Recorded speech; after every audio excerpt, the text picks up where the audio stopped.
Cricket ஆர்வலர் அனைவரையும் வருக வருக என அன்போடு பாஸ் கிரிக்கெட் மீடியா சார்பாக வரவேற்கிறேன். ஐசிசி நடத்தக்கூடிய T20 கிரிக்கெட் போட்டி வெஸ்ட் இண்டீஸ் மற்றும் அமெரிக்காவில் நடக்கிறது. அது பற்றிய நம்ம பார்ப்போம். குரூப் சி போட்டி 5வது போட்டியாக நடக்கிறது. ஆப்கானிஸ்தானுக்கும் உகண்டாவுக்கும் இடையில் நடக்கக்கூடிய போட்டி.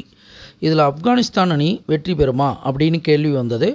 ஆப்கானிஸ்தானுடைய உதயாதிபதி மால் போய் 8ஆம் இடத்துல உட்காந்துருக்கிறது கொஞ்சம் போராட்டம் இருக்குது. அதே சமயத்தில் உகண்டாவுடைய அதிபதி பொன் பார்த்திங்கன்னா பகை பெற்று 4ஆம் இடத்துல உட்காந்துருக்கார். இருந்தாலும் அது ஓரளவுக்கு சுமாரான பர்ஃபார்மன்ஸ். அப்போ உகண்டாவும் ஓரளவுக்கு நல்ல பர்ஃபார்மன்ஸ் கொடுப்பாங்க. ஆப்கானிஸ்தான் தலை மேலே விரையாதிபதி உட்காந்துருக்கிறது.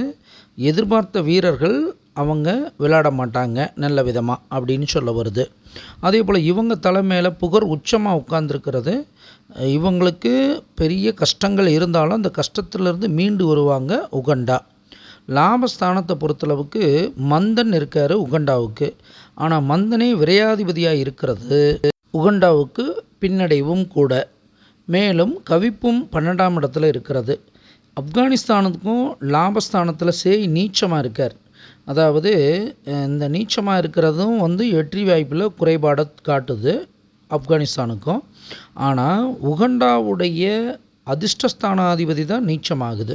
ஆப்கானிஸ்தானுடைய பாக்கியாதிபதி புகர் உச்சம் பெற்று, அதாவது இவங்க தலைமையில் உகண்டா தலைமையில் உட்காந்து ஆப்கானிஸ்தானை பார்க்குறதுனால ரொம்ப டஃப்பாக மேட்ச் இருந்து கடைசி நேரத்தில் ஆப்கானிஸ்தானுக்கு அந்த போட்டி கைமாறுங்கிறது தெளிவாக தெரிகிறது.